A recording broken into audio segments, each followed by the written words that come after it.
يا خفيض يا رفيع يا مضل يا سميع يا بصير يا حكم يا عدل يا لطيف يا خبير يا عظيم يا غفور يا شكور يا علي يا كبير يا حفيظ يا مقيت يا حسيب يا جليل يا كريم يا رقيب يا مجيب يا واسع يا حكيم يا ودود يا مجيد يا بعيد يا شهيد يا حق يا وكيل يا قوي يا متين يا ولي يا حميد يا محصي يا مبدئ يا معيد يا محيي يا مميت يا حي يا قيوم يا وجيد يا مجيد يا وحيد يا أحد يا صمد يا قادر يا مقتدر يا مقدم يا مؤخر يا أول يا أخير يا ظاهر يا باطن يا ولي يا متعالي يا بر يا تواب يا منتقم يا عفو يا رؤوف يا مالك مالك الملك ذا الجلال والإكرام يا مقسم يا جميع يا غني يا مغني يا مانع يا غار يا نفيع يا نور يا هادي يا باقي يا والد يا رشيد يا صبور عز جل ذكره بأسمائك الحسنى اغفر لنا ذنوبنا ولوالدينا وذرياتنا ولمشايخنا وتلاميذنا وجميع أهلنا ومن اتبعنا والمسلمين والمسلمات والمؤمنين والمؤمنات كافة عامة الأحياء والأموات كفر عنا سيئاتنا واستر على عيوبنا درجاتنا وزدنا علما نافعا ورزقا واسعا حلالا طيبا وعملا صالحا ونور قلوبنا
warahmatullahi wabarakatuh. Billahi ta'ala wa bisyafaati Rasulillah Muhammad sallallahu alaihi wasallam fid din wa dunya wal akhirah. Wa la hawla bil malaikatil muqarrabin wal anbiya'il mursalin wa la hawla bil awliya'il salihin wal ulama'il 'amilin. Sallallahu mu'allif hadzal kitab asy-syekh Sayyid Muhammad bin Ali al-Maliki al-Hasani wa man 'allamani wa usulihim wa furu'ihim anna Allah yu'li darajatihim fil jannah wa yanfa'una bi barakatihim wa asrarihim wa anwarihim wa ulumihim wa nafaatihim fid din wa dunya wal akhirah. Sirrul Fatihah. Bismillahirrahmanirrahim. Alhamdulillahi rabbil alamin arrahmanir rahim maliki yaumiddin.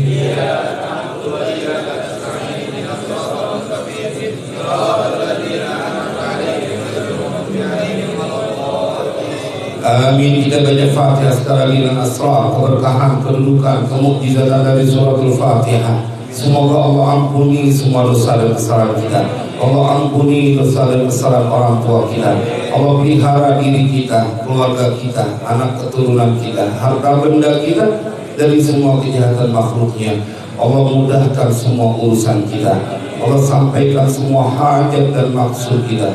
Allah sembuhkan semua penyakit yang ada pada diri kita, terkhusus penyakit juga yang sedang dirasakan oleh istri guru kita, Kiai Rafiuddin Hasbullah. Istri beliau sedang sakit. Kita berharap dengan keberkahan kedudukan dari Fatihah ini Allah angkat penyakit, Allah sembuhkan semua penyakit kita, zahir dan batin. Bismillahirrahmanirrahim. Fatihah. A'udzu billahi minasyaitonir rajim. Bismillahirrahmanirrahim.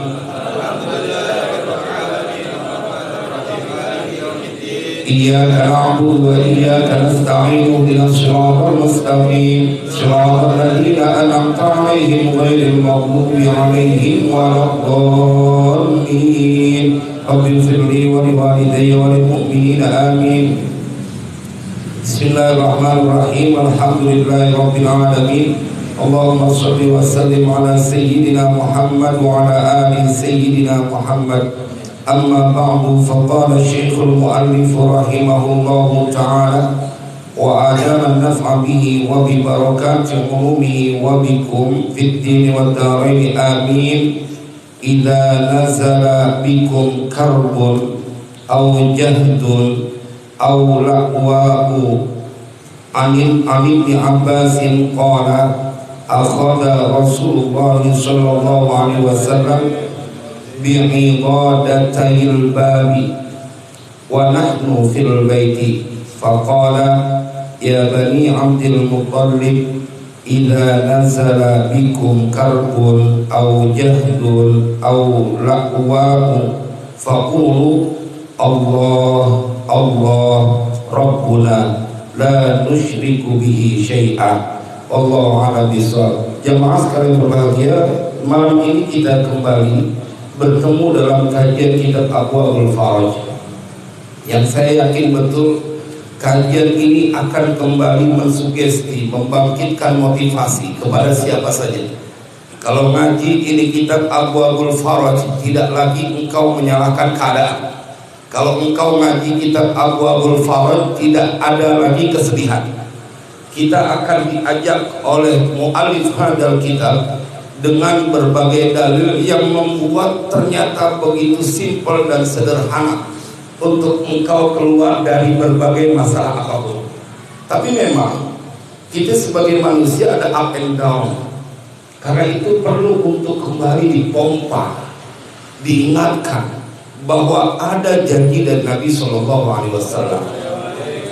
Jangan kata kita, Bapak, Imam Ghazali bercerita tentang Imam Bukhari. Beliau, Imam Bukhari, punya wiridan di setiap malam. Kata Imam Ghazali, kerap kali dibaca ini wiridan, bacaan beliau, dalam rangka untuk memompa, motivasi, membangkitkan semangat untuk datang dalam tanda kutip kepada Allah. Kenapa? Karena Imam Ghazali yang menceritakan ini loh, sekelas Imam Bukhari masih butuh membangkitkan semangat di dalam diri dia untuk datang kepada Allah, padahal Siapa yang tidak kenal dengan Imam Bukhari? Sahih Bukharinya diakui, diklaim oleh Nabi adalah sebagai kitab beliau. Seorang lelaki yang tumbuh besar di bawah asuhan dan kasih sayang seorang ibu. Seorang lelaki yang ampe waya kini menjadi sebuah kebanggaan bagi santri kalau bisa ngaji kitab Sahih Bukhari. Wah, bangga betul. Yang dikaji kitab Sahih Bukhari urutan kedua setelah Al-Quran. Tetapi kata Imam Ghazali, Imam Bukhari butuh satu motivasi untuk membangkitkan diri supaya tidak berhenti untuk mengharap hanya kepada Allah. Ketika beliau bikin mengubah sebuah syair, beliau yang karang, tapi kemudian ini dijadikan wiridan mengingat diri dia. Kayak kalau kita dulu diajarin kalau lewat tempat serem sama orang tua kita, lu kalau emang lagi datang ketakutan ya, maka kemudian bilang dalam hati, berani, gua berani, gua berani, gitu. Itu hilang rasa takut. Dulu waktu saya belajar di Jogja, itu ada guru buat ini, Ustaz Royli, guru hikmah gitu. Kalau ditanya beliau gitu, kita nanya nih, gimana kayak kalau misalnya ketemu kita sama orang dicegat 1-2 orang, kalau kata beliau jangan pakai mundur, jangan kata baru 1-2 orang, sekampung itu jangan mundur. Wah, bacanya apaan kayak gitu, kita semangat. Orang masih umur gitu belasan. Apa kata beliau? Lu jangan pakai takut, tangan lu turunin aja ke selangkangan, lu pegang. Gua laki, masa gua laki takut? Gitu kan saya baca. Disuruhin dan itu artinya sesuatu yang motivasi. Kalau engkau jadi seorang laki-laki jangan pernah ketakutan. Padahal nggak masuk akal, tapi kita diajarin motivasi. Ente laki, pantang mundur kalau engkau mempunyai satu pilihan dan dalam kebenaran. Nah, apalagi engkau kemudian sebagai seorang hamba Allah. Imam Bukhari punya wiridan yang dia pegang itu bacaannya, ihtanim fil faraghi fadlaruku fa'asa ayyakuna mautuka baghtatan kam sahihin ayyani kam min sahihin kam sahihin ra'aita min ghairi saqamin kharajat nafsuhu as-sahihatu faltah. Kata beliau, setiap malam tuh kalau lagi datang beliau punya rada berat, maka beliau mendendangkan syair yang beliau ubah. Ihtanim fil faraghi fadlaruku, carilah, kejarlah fil faraghi, dalam keluangan waktu yang kau punya. Apa yang akan kau cari?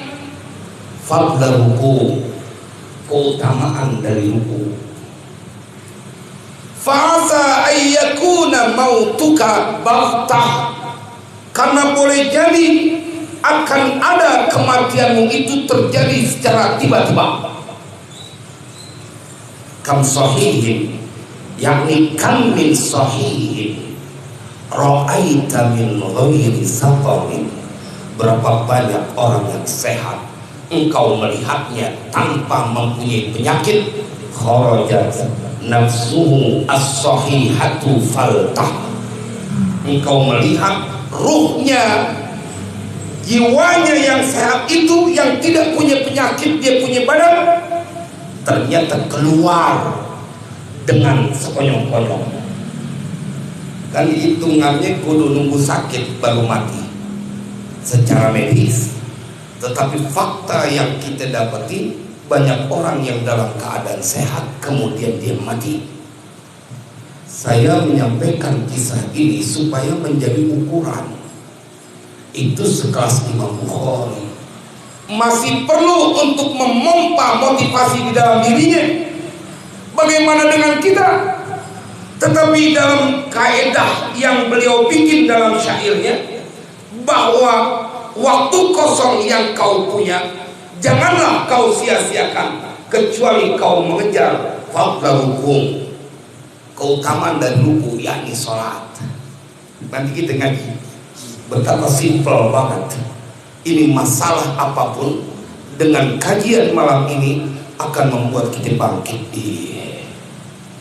Nggak ada yang perlu dikhawatirkan asal kita mau tempuh. Ini lebih simpel lagi.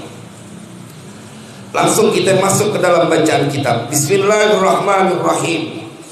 Idza nazala bikum karbun au jahdun au laqwa.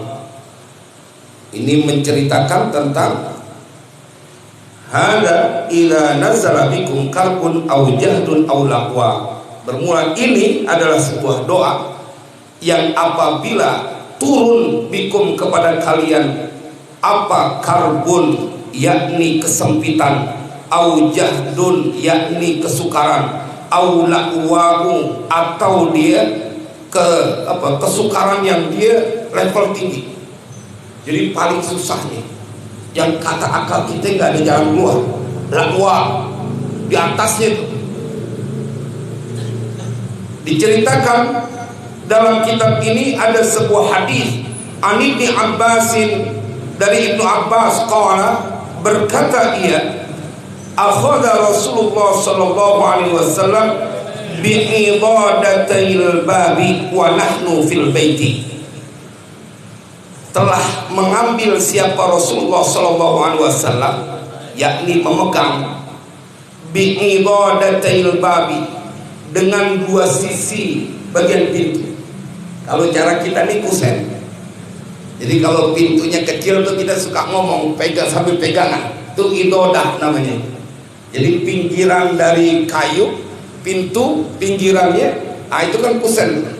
Nggak sambil ngomong sambil begini. Saya ketika mutolak ngebayangin betapa kemudian ini hadis membuat kita terbayang akan baginda Rasulullah dengan apa yang beliau lakukan. Apa sabda Nabi Shallallahu Alaihi Wasallam tatkala beliau wa nahnu fil baiti, kata Ibnu Abbas, dan keadaan kami saat itu dalam rumah. Jadi Nabi depan rumah. Bagaimana Nabi mempunyai semangat untuk mengajarkan silaturahim. Ini kan sepupunya nih, Ibnu Abbas. Karena Abbas adalah pamannya Nabi. Beliau datang dan sambil berpegangan di dua sisi pintu kusennya di depan rumah. Dan kemudian bersabda Nabi faqala, maka bersabda siapa Nabi, ya Bani Abdul Muttalib, ya Bani, wahai anak keturunan Abdul Muttalib. Nabi menyerukan kepada orang yang di dalam rumah itu, idza nazala bikum, apabila turun kepada kalian apa karbun, bahasanya nazala turun, artinya kesusahan itu Allah yang berikan. Jemaah sekalian yang berbahagia, apabila turun kepada kalian karbun akan kesempitan, apa saja yang membuat engkau menjadi sempit? Urusan rumah tangga, urusan ekonomi, urusan pekerjaan yang membuat hatimu menjadi sempit, diberikan nasihat langsung oleh baginda Rasulullah. Idza nazala bikum karbun au jahdun, atau kesusahan, au laqwa'u, atau kesukaran level tinggi, faqulu, maka ucapkanlah oleh kalian, Allahu Rabbuna la nusyriku bihi syai'a.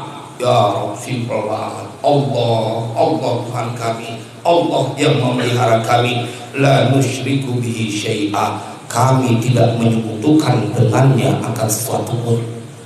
Simpel banget Pak. Allahu Rabbuna la nusyriku bihi syai'a. Ini nasihat keluar dari lisan baginda Rasulullah. Siapapun engkau yang mendapati kesempitan, karbun, au jahdun, au la'wa'u, jangan pernah berkecil hati seakan-akan langit mau runtuh. Jangan, karena kelewat kecil jawabannya. Hanya lisanmu berkata Allahu Rabbuna la nusyriku bihi syai'a. Cuma memang kadang-kadang kita yang bikin repot sendiri. Ada sebuah kitab tipis, dan ini sedang saya baca di pesantren bersama para santri, yang kalau saya ngebaca ini hadis rasanya mau nangis. Tuan Syekh Al-Habib Utsman Mufti Betawi punya kitab. Kalau kata Kiai Rofiuddin, kitab ini dulu sering dibaca di Majlis Talim Qomina. di Jakarta, di Bekasi. Nama kitabnya Perhiasan Bagus.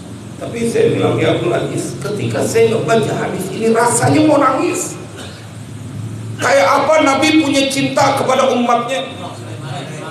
Beliau memberikan begitu besar jaminan 5 hal yang akan kau dapati wahai umat Nabi Muhammad ketika melakukannya. Nabi bersabda, man hafadha ala salawatil maktubati akramahullahu bi khamsi karamati. Sallu ala Nabi.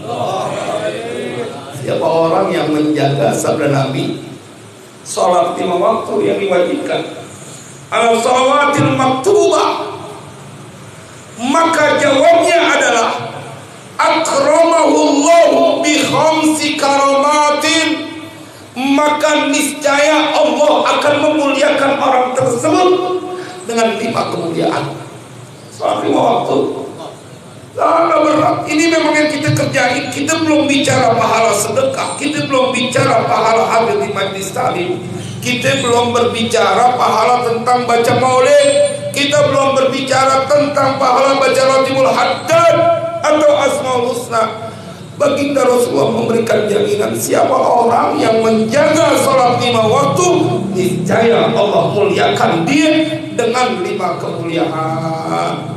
Akramahullahu bi khamsi karamatin. Apa yang pertama ini yang paling kita takuti, yarfa'u anhu bi qalma'isyati.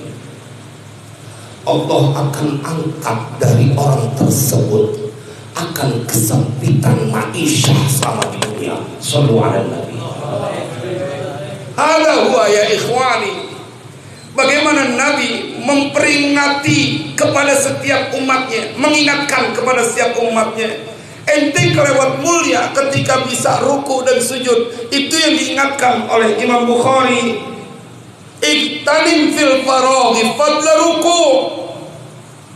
Disampaikan oleh Nabi, ente sholat 5 waktu, ente rapi aja sholat 5 waktu, maka yang akan kau dapatkan 5 kemuliaan dan kelar semuanya. Ini kan yang ditakutin sama orang, Pak.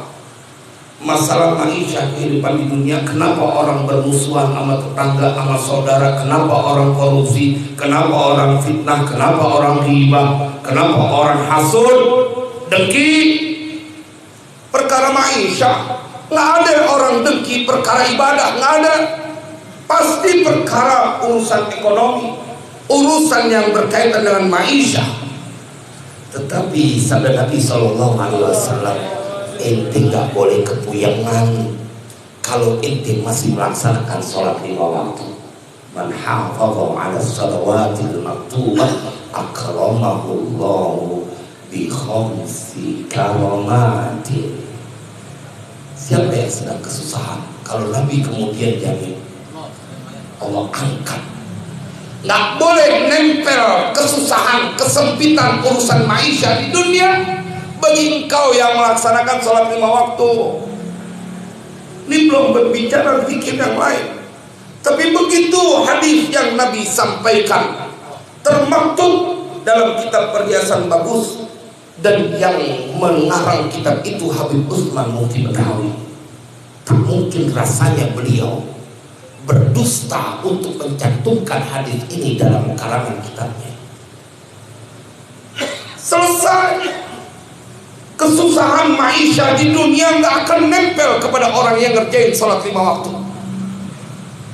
Yang kedua, wa'adzabal qabri, yarfa'u anhu adzabal qabri, yakni Allah akan angkat dari orang tersebut siksa kubur.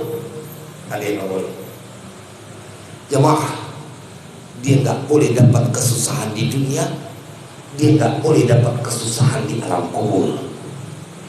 Tanggung kalau orang cuma berorientasi nggak susah di dunia kekecilan. Terlalu picik bila ada orang yang hanya memprioritaskan kebahagiaan dalam urusan dunia tapi menafikan kebahagiaan untuk kehidupan setelahnya.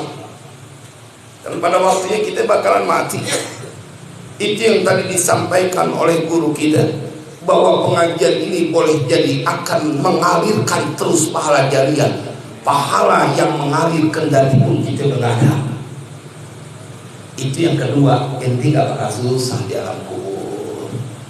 Yang ketiga, wa yu'tihi kitabahu biyamini, maka Allah akan memberikan kitabnya itu orang nanti di yaumil qiyamah dengan tangan kanannya. Bukan cuma di alam kubur ya akhi, ente bangkit dari alam kubur mendapatkan sesuatu yang dicita-citakan oleh banyak orang, sehingga ada doa, Allahumma yammin kitabana, ya Allah jadikan tangan kananku untuk kitabku. Itu suka kita dengar ada doa orang yang sangat khawatir dengan pembagian kitab, catatan kehidupan di dunia, Allahumma yammin kitabana. Yang keempat, wa yamurru ala sirati kal barqil khatif, dia akan melewati sirat seperti kilat yang menyambar. Yang kelima, wa yadkhulul jannata bighairi hisab, dia masuk ke dalam surga dengan tanpa hisab. Bagaimana keistimewaan kita? Ini orang nggak tahu. Ente pikir takbiratul ihram diawali dengan takbiratul ihram, diakhiri dengan salam adalah perkara kecil, perkara sederhana? Enggak. Itu perkara yang akan menghapus, menghilangkan semua kesesatan di berbagai tempat kehidupan, imma fid dunya wa imma fil qabri wa imma fil akhirah. Tuh, saya ingin mengajak kepada kita bahwa kita tidak terasa sesungguhnya mengamalkan sesuatu yang kelewat dahsyat dan akan membuat air matamu tak lagi layak membasahi kedua pipi. Urusan dunia, salatku. Cuman kan kadang-kadang yang jadi pertanyaan, bagaimana dengan sholat kita? Sholatnya bagaimana Ustaz? Pada saat Allah memberikan informasi, wasta'inu bis-sabri was-shalah wa innaha lakabiratun illa 'alal khashi'in, bahwa sholat itu adalah perkara yang besar kecuali hanya mereka yang khashi'in, yang takut, yang khusyuk. Maka pada ayat lanjutannya Allah memberikan tips supaya engkau menjadikan sholat itu kenikmatan yang tidak terasa berat pada saat melakukan. Alladzina yadhunnuna annahum mulaqu rabbihim wa annahum ilaihi raji'un. Kalau mereka mengingat dan mengetahui serta berprasangka dia akan bertemu dengan Tuhannya. Alladzina yadhunnuna annahum mulaqu rabbihim wa annahum ilaihi raji'un. Salat akan menjadi ringan, salat akan menjadi nyaman, salat akan membuat seseorang mendapatkan kenikmatan saat mereka menyangka bahwa mereka akan ketemu dengan Tuhan mereka, dan mereka menyangka bahwa mereka akan kembali kepada Tuhan mereka. Alladzina yadhunnuna annahum mulaqu rabbihim wa annahum ilaihi raji'un. Cuman kan gak banyak yang begini. Salatnya tidak dijadikan sebuah kesempatan untuk dia beraudiensi kepada Allah. Jamaah sekalian berbahagia, bagaimana Nabi SAW minta diistirahatkan, dan itu dengan sholat. Ya Bilal, akhiri sholat. Nikmat Pak, dan itu perlu dilatih. Ada yang bertanya, Ustaz, bagaimana cara melatihnya? Tadi itu kata Al-Quran, ente bayangin bahwa ente akan ketemu Tuhan ente. Ada seorang wanita yang dalam kitab Ihya diceritain, dia nangis dari kerjaannya. Begitu ditanya karena kangen kepada Allah. Dalam Ihya itu bab asyauq, rindu, diceritakan seorang wanita, bila ada seorang yang jual kematian, tolong belikan satu buatku. Kata ini ulama soleh berkata, apakah engkau begitu yakinnya dengan amalanmu bakalan diterima? Bukan karena aku mempunyai keyakinan amalku diterima, tapi aku yakin dengan cinta yang aku miliki kepada Allah, tidak mungkin Allah akan menyiksaku. Adakah seorang kekasih yang menyiksa kekasihnya? Ada, Pak. Masa kita sholat rukuk sujud diantar pin lagi kepuyangan? Enggak. Maka itu perlu diingatkan malam ini supaya kita tahu, itu yang namanya sholat, sesuatu amalan yang menghilangkan berbagai kesusahan.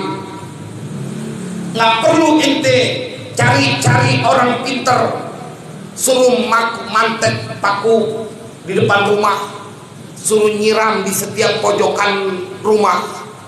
Kan biasanya kalau lagi pengen berubah atau punya masalah pengen buru-buru selesai, ada aja yang ngebisikin, di sono loh ada orang pinter, udah buru-buru mau percaya aja. Naluri manusia begitu. Padahal yang ngasih air itu tuh yang bikin supaya ini di pojokan taruh, udah gitu auring garam misal gitu, dia sendiri juga lagi puyengan urusan ekonomi. Gimana dia mau nolongin gitu? Ini sholat nggak repot, jadi umat Nabi Muhammad nggak repot. Allahu Rabbuna la nusyriku bihi syai'a. Kita baca bareng-bareng ya. Allahu Rabbuna la nusyriku bihi syai'a. Allahu Rabbuna la nusyriku bihi syai'a. Sekali lagi. Allahu Rabbuna la nusyriku bihi syai'a. Jemaah, kalau kita lagi kedapatan masalah puyeng atau apa, baca ini doang. Dan mudah-mudahan kita baca barusan bareng-bareng, Allah hilangkan semua kesusahan. Saya demen kalau baca bareng-bareng karena boleh jadi di antara kita ada orang yang doanya kelewat tajam, sehingga begitu baca bareng-bareng kita kebawa semuanya, maka akan menjadi orang yang tambah yakin. Oh iya, ketika engkau memanggil Dia yang maha sempurna, diajarkan oleh Nabi bahwa kesusahan, kesukaran tidak boleh terjadi. Sallu ala Nabi.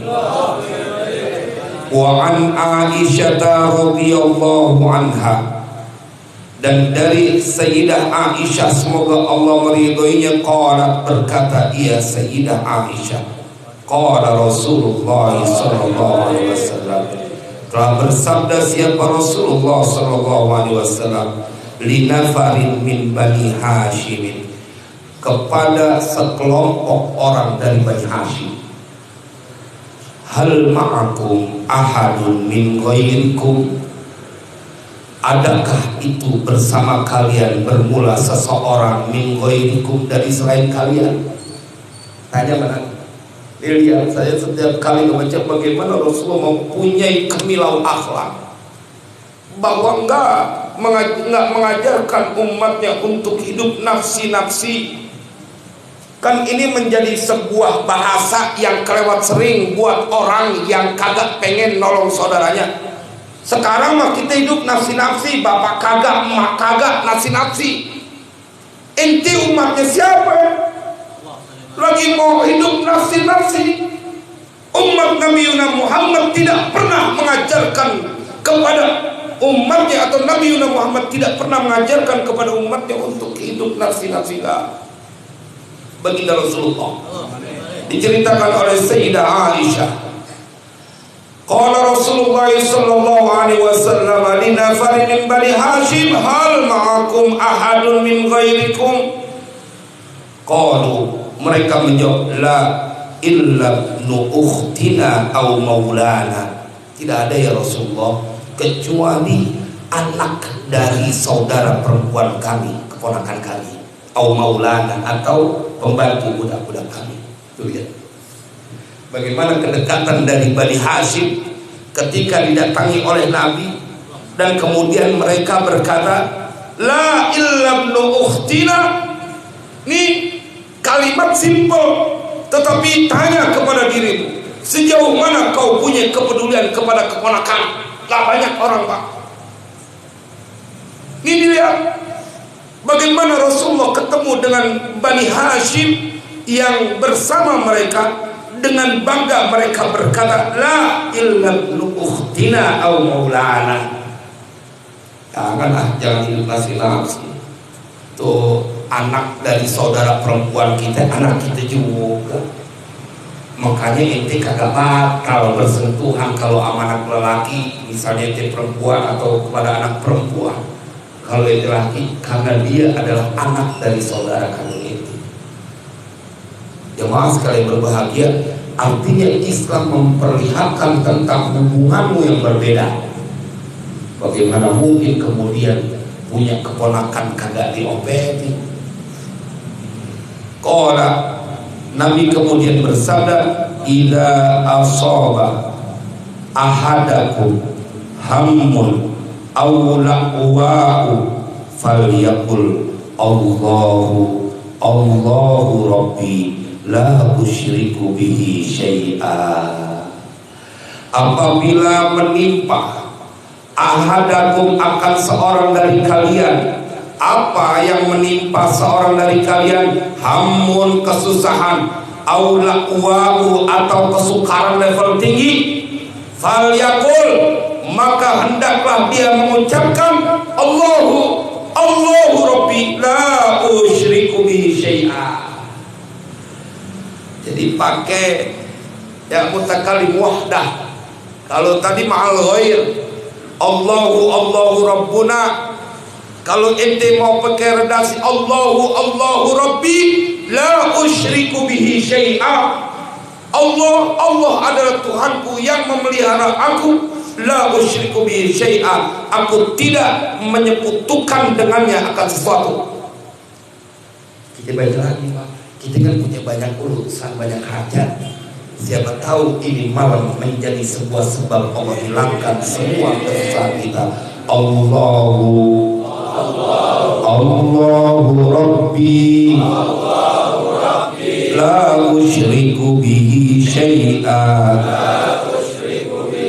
Allahu Rabbi la usyriku bihi syai'a.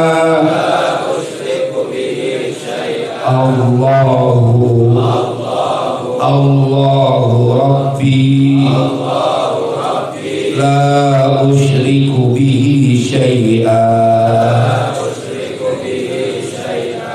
Wa an Asma binti Umais radhiyallahu anha, dari Asma binti Umais, qalat, dia berkata, qala di Rasulullah. Ini Asma binti Umais adalah istrinya Abu Bakar.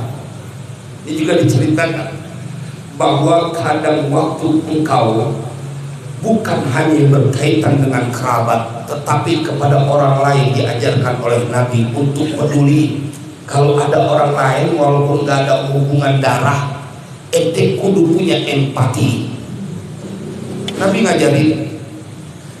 Asma binti Umais berkata, qala li Rasulullah sallallahu alaihi wasallam, telah bersabda kepadaku siapa Rasulullah sallallahu alaihi wasallam, ala u'allimuki kalimatin taqulinahunna indal karbi. Ini riwayat lain nih. Saking Tuan Syekh mu'allif hadal kitab ingin membuat siapa saja yang baca kitab ini langsung menjadi orang yang yakin, gak goyang sama sekali. Gak cukup satu riwayat, beliau sampaikan beberapa riwayat, bukan cuma satu cerita, tetapi terjadi kepada 3 orang. Ibnu Abbas bercerita, Sayyidah Aisyah bercerita, kemudian Asma binti Umais bercerita. Qala li Rasulullah sallallahu alaihi wasallam, telah bersabda kepadaku siapa Rasulullah sallallahu alaihi wasallam, ala u'allimuki kalimatin taqulinahunna indal karbi. Sudikah, maukah akan kuajarkan kepada engkau, u'allimuki kalimatin, beberapa kalimat, taqulinahunna, engkau mengucapkan itu kalimat indal karbi, tatkala kesusahan datang. Allahu Rabbi la usyriku bihi syai'an. Allah Tuhanku, aku tidak menyekutukan dengannya sesuatu. Jemaah, ini keluar dari lisan baginda Rasulullah. Kita berharap dengan kita membacanya, dengan cinta kita kepada baginda Rasulullah, Allah hilangkan semua yang menjadi masalah kesusahan dalam hidup kita, dan juga kesusahan yang dirasakan oleh anak keturunan kita, saudara-saudara kita. Bareng-bareng Allahu Rabbi la usyriku bihi syai'an. Allahu Rabbi la usyriku bihi syai'an. Allahu Rabbi la usyriku bihi syai'an. Diajarin ini kita Pak di rumah, ajarin, karena ini kalimat simpel. Ajarin anak-anak kita di kalimat, karena ini dari baginda Rasulullah. Du'a'un nabawiyyin li kulli karbin anid doha'i qala. Dari doha, ini doa Nabi tiap-tiap kali mendapatkan kesusahan. Qala, berkata dia, ad-doha. Kalau di kitab saya da'a Musa, di situ ada hamzahnya enggak? Ada ketemu enggak? Ada doa. Lalu ketemu kalau jalan-jalan, kitabnya beda lagi. Ada enggak di situ? Enggak ada. Dari tadi yang dibaca enggak ada? Hah? Yang tadi ada? Yang ini enggak ada? Hah? Enggak ada? Ada? Udah mahal. Oh iya, kabinnya yang mahal. Saya baca aja karena, tapi doa Sayyidina Muhammadin ada? Ada ya? Kalau di tempat antum ya Ustaz, ada hamzahnya enggak? Da'a wala doa di kitabnya? Iya, di PDF-nya ada hamzah apa enggak? Doa pun apa da'a? Ada ya? Ya harusnya ada ya? Ya, karena di kitab aneh enggak ada nih. Yang kalau melihat sesuainya saya doa. Qala doa Musa hina tawajjaha ila Fir'aun. Doanya Nabi Musa tatkala dia menghadap kepada Fir'aun, berhadapan dengan Fir'aun. Manusia paling kejam. Siapa yang lebih kejam daripada Nabi kepada melebihi Fir'aun? Gak ada. Paling kejam. Anak kecil aja dipotong-potongin. Tapi ini doa dibaca oleh Nabi Musa ketika dia berhadapan dengan Fir'aun. Wa du'a'u Rasulillah sallallahu alaihi wasallam yauma Hunain. Dan doa Rasulullah tatkala perang Hunain. Wa du'a'u kulli makrubin, dan doa tiap-tiap orang yang dalam keadaan kesusahan, ditimpa kesulitan. Kunta anta wa takunu hayyan la tamutu tanamul uyunu wa tankadirun nujumu wa anta hayyun qayyumun wa la ta'khudhuka sinatu wa la naum ya hayyu ya qayyum. Dibaca nanti minta ditulisin Ustaz Taufiquddin. Ini mau berhadapan sama siapa aja yang katanya paling bengis. Nabi Musa baca ini menghadapi Fir'aun. Nabi membaca ini dalam menghadapi perang Hunain. Dan ini doa dibaca kepada siapa saja yang sedang ditimpa masalah. Kunta wa takunu hayyan, engkau adalah senantiasa hidup ya Allah, la tamutu, tidak mati engkau, tanamul uyun, akan menjadi tidur semua mata, wa tankadirun nujum, dan akan hilang, akan redup itu daripada bintang, wa anta hayyun qayyum, engkau tetap hidup dan tegak, wa la ta'khudhuha sinatun wa la naum, dan tidak mengambilmu akan merasa ngantuk dan tidur. Artinya tidak merasakan ngantuk dan tidur. Ya Hayyu ya Qayyum. Itu ketemu siapa aja yang paling bagus, yang paling jahat, baca itu, dia kudu deprok. Karena ini dibaca oleh baginda Rasulullah. Satu lagi ya, ini rada panjang doanya, gak apa-apa ya. Doa Sayyidina Muhammadin ada di situ. Ada nggak di kitab? Satu ini, ada juga. Hah? Ada ya.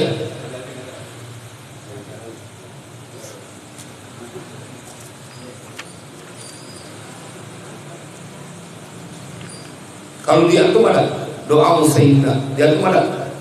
Antum juga. Ini nggak ada. Ini ada. Nggak ada. Emang kalau yang tua-tua nggak ada. Yang mudah-mudahan ada.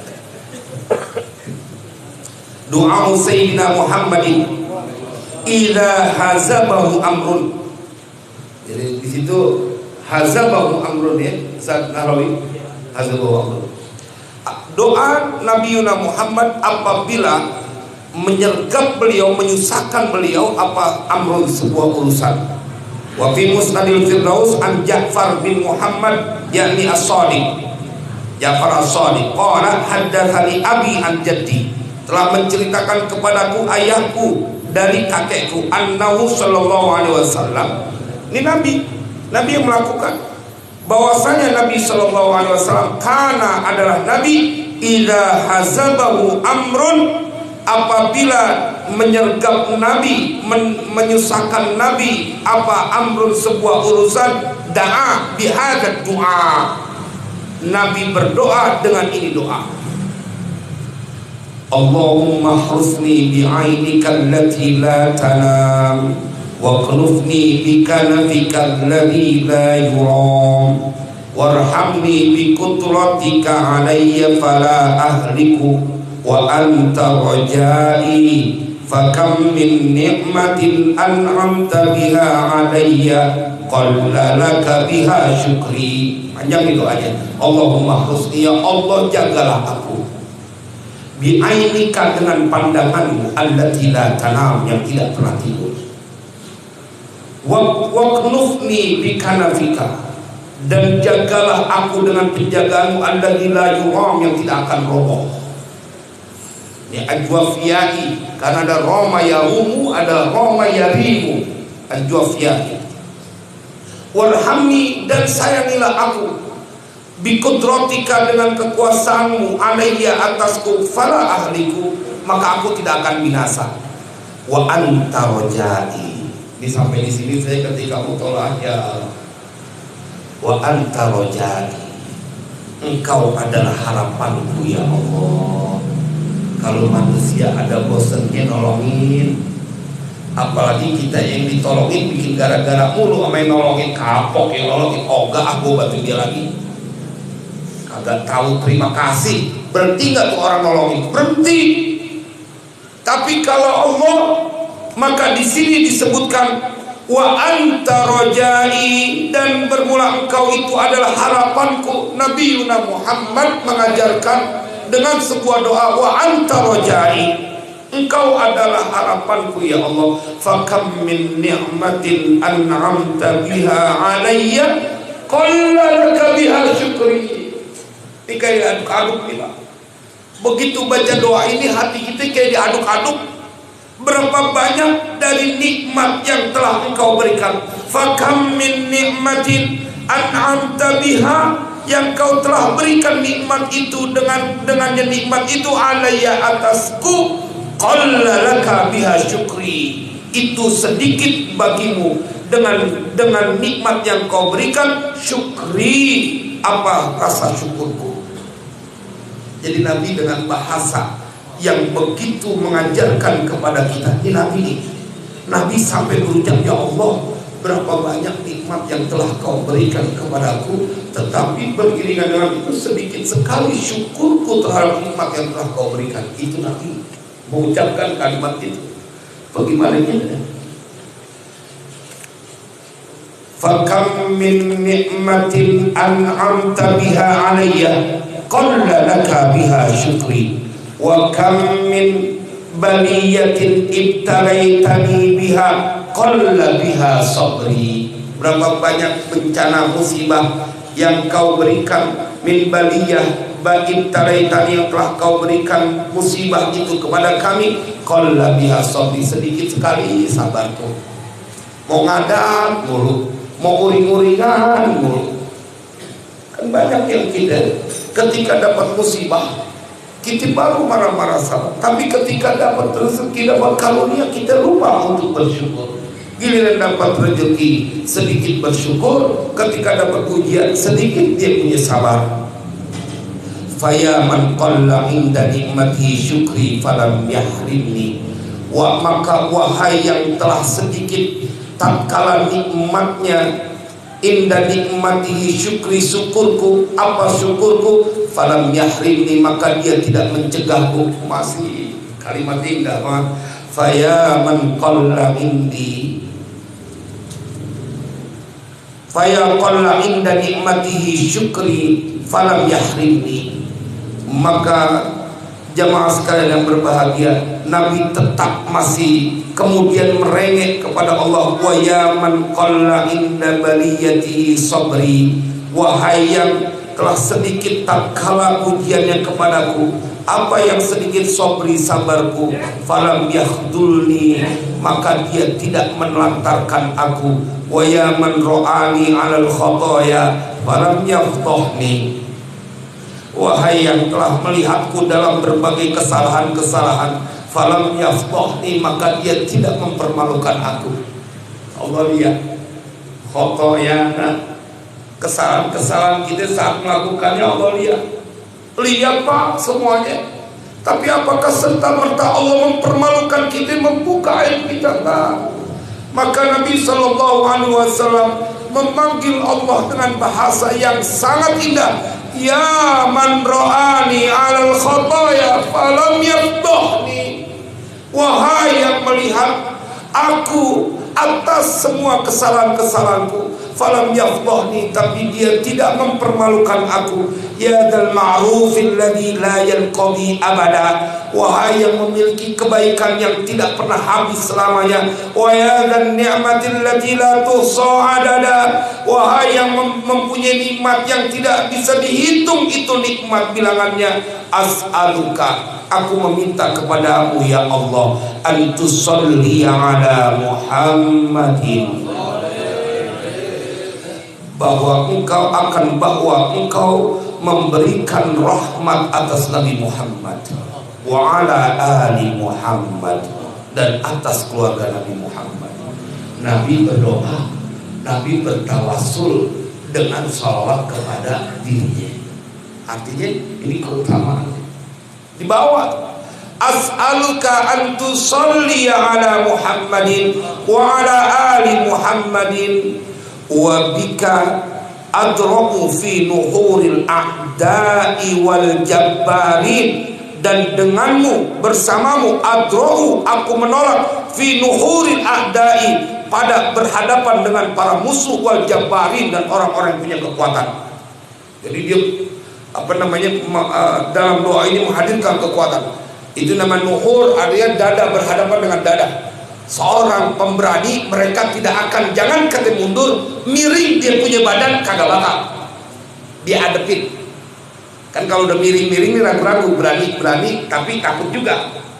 Tapi kalau ini redaksinya, wabika adra'u fi nuhuril a'da'i wal jabbarin, bersamamu, denganmu ya Allah, aku menolak pada berhadapan dengan musuh-musuh dan orang-orang yang jabbar, yang menindas. Allahumma a'inni ala dini bid dunya, ya Allah tolonglah aku atas agamaku di dunia, wa ala akhirati bit taqwa, bid dunya dengan dunia, wa ala akhirati bit taqwa, dan atas akhiratku dengan takwa, wahfadni fima ghibtu anhu, dan peliharalah aku pada sesuatu gitu yang aku tidak ada anhu darinya. Jadi kalau kita pergi kemana-mana, ke rumah, ke siapapun, anak kita ada di mana-mana, kita nggak ngawasin, tapi udah kita titip anak kita. Wa fadni fi ma ghibtu anhu wa la takilni ila nafsi fi ma hadartahu alayya, dan janganlah kau berikan wakil kepada diriku pada apa-apa yang telah kau hadirkan atasku. Jadi minta terus ditemani. Ya man la tadurruhu ad-dunubu wa la yanqusu al-'afu. Wahai yang tidak pernah mendatangkan kepadanya madarat apa ad-dunubu wa la yanqusu al-'afu, dan tidak mengurangi kepadanya al-'afu akan pintu maaf. Habli ma la yanqusuka, berikan kepadaku apa-apa yang tidak menjadikan kurang kepadamu. Waghfirli ma la yadurruka, dan ampuni aku akan sesuatu yang tidak membahayakan kepadamu. Jadi dosa apapun tidak membahayakan Allah. Ente bikin dosa seperti apapun, hatta syirkun billah, tidak membawa madarat kepada Allah. Innaka antal wahhab, sesungguhnya engkau adalah Tuhan maha pemberi. As'aluka farajan qariba, aku meminta kepadamu farajan, kemudahan jalan keluar, qariban dekat, yang dekat, wa sabrun jamila, dan kesabaran yang bagus, wa rizqan wasi'ah, dan rizki yang luas, wal afiyata minal balaya, dan keselamatan dari segala bencana, wa syukral afiyah, dan rasa syukurnya keselamatan. Wa fi riwayatin wa as'aluka syukra 'alal afiyah wa as'aluka al-ghina 'anil nas wa la haula wa la quwwata illa billahil 'aliyyil 'azim. Subhanallah, sampai di sini kajian kita. Terasa hampir 1 jam karena berapi-api. Saya kalau misalnya kajian giliran kitab Abwaabul Faraj, di mana saja bukan hanya mentransfer sebuah motivasi, tetapi saya sendiri dibangkitkan rasa percaya diri dan motivasi. Dia nih, ente lemah, menurut ente lemah, tapi kalau ente datang kepada yang maha kuat, ente jadi kuat. Lagian sok banget lagi mau mengukur hidup di dunia dengan kemampuan diri sendiri, kebangetan sok. Tidaklah takil di ila nafsi. Jangan kau berikan aku mewakilkan kepadaku, kepada diriku untuk urusanku. Jangan ya Allah. Nggak ada yang bisa kita lewatin, kita kerjain kalau enggak dalam pertolongan Allah. Jadi pada kajian ini akan mengajak kepada kita semuanya, ayo kita jangan jadi orang yang kecil hati. Kudu gede, harapan kita gede, karena berharapnya kepada Dia yang memberikan kepada semua makhluk, bahkan kepada yang tidak menyembahnya, Allah masih berikan karunia. Semoga menjadi manfaat, semoga kita menjadi orang-orang yang dimuliakan dunia akhirat. Kurang lebihnya mohon maaf. Assalamualaikum warahmatullahi wabarakatuh. Alhamdulillah, demikian telah kita ikuti